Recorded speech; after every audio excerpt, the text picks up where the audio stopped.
आजको भिडियोमा म तपाईलाई खोकी जाती पार्ने सबैभन्दा सरल प्राकृतिक तरिका बताउँछु। खोकीको समस्या एकदमै कमन समस्या हो। कसैलाई यो समस्या वर्षमा 1-2 पटक हुन्छ, कसैलाई महिनामा 1-2 पटक हुन्छ भने कसैलाई त महिनैभरि खोकी लागिरहन्छ। खोकी साधारणतया 2 प्रकारको लाग्ने गर्दछ। एउटा हो सुक्खा खोकी र अर्को हो खकार पनि आउने खोकी।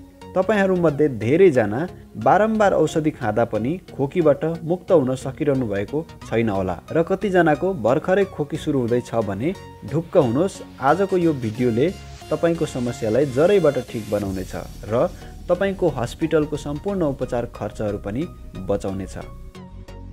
नमस्कार साथीहरु, म प्रेम तपाईहरुलाई आजको यस भिडियोमा स्वागत गर्न चाहन्छु। यदि तपाई हाम्रो च्यानलमा नयाँ हुनुहुन्छ र अहिलेसम्म हाम्रो च्यानललाई सब्स्क्राइब गर्नुभएको छैन भने स्वास्थ्य सम्बन्धी निरन्तर अध्ययन गर्नका लागि हाम्रो च्यानललाई सब्स्क्राइब गर्नुहोला र पुरै जानकारी लिनका लागि यो भिडियोलाई अन्तिमसम्म हेर्नुहोला। आउनुहोस् अब सुरु गरौँ। साथीहरु, तपाईहरुको धेरै समय बर्बाद नगरी सिधै खोकीको समाधान बताउन गइरहेको छु। तपाई हाम्रो घरको किचनमा सधैँ उपलब्ध हुने अदुवा नै खोकी र रुगाको सबैभन्दा सरल र प्रभावकारी औषधि हो। यसलाई सही तरिकाले प्रयोग गर्न चाहिँ जान्नुपर्छ। धेरै प्रयोग गरियो भने यसले नकारात्मक असर पनि गर्छ।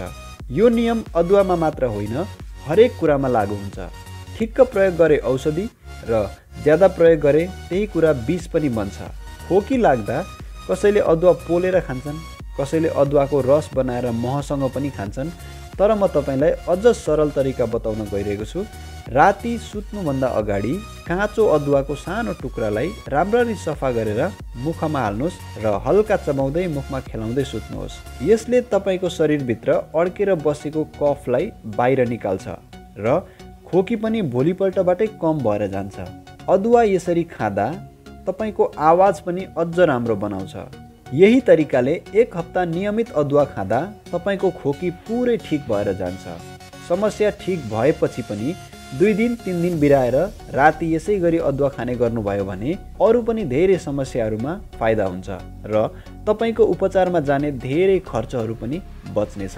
तर यो समस्यामा सबैभन्दा महत्त्वपूर्ण कुरा के हो भने खोकी र रुगा नियमित लागिरहेको समयमा पुरै जाती नहुन्जेल न्यानो कपडा मात्रै लगाउनुपर्छ र कुनै पनि प्रकारको चिसो र धेरै चिनी प्रयोग भएको खानेकुराहरू खानु हुँदैन। यति कुरा ध्यान दिएर नियमित गर्नुभयो भने तपाईको समस्या जरैबाट ठीक भएर जानेछ।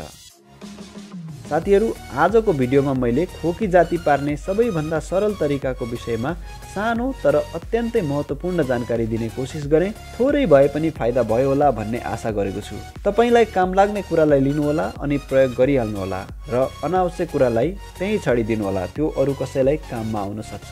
तपाईलाई आजको यो भिडियो मन पर्यो भने लाइक गर्नुहोला र यो उपायले तपाईलाई कतिको फाइदा वा नोक्सान भयो हामीलाई कमेन्ट पनि गर्नुहोला अनि आफ्ना साथीहरूलाई पनि भिडियो सेयर गर्नुहोला। अरु पनि यस्तै भिडियोहरू हेर्नका लागि हाम्रो च्यानललाई सब्स्क्राइब गर्नुहोस् र नयाँ भिडियोको जानकारी पाउनको लागि सब्स्क्राइबको छेउमा भएको घन्टीलाई पनि बजाउनुहोला। यति बेर आफ्नो अमूल्य समय दिएर प्रेमपूर्वक मेरा कुराहरू सुनिदिनु भयो, त्यसको लागि तपाईलाई धेरै धेरै धन्यवाद।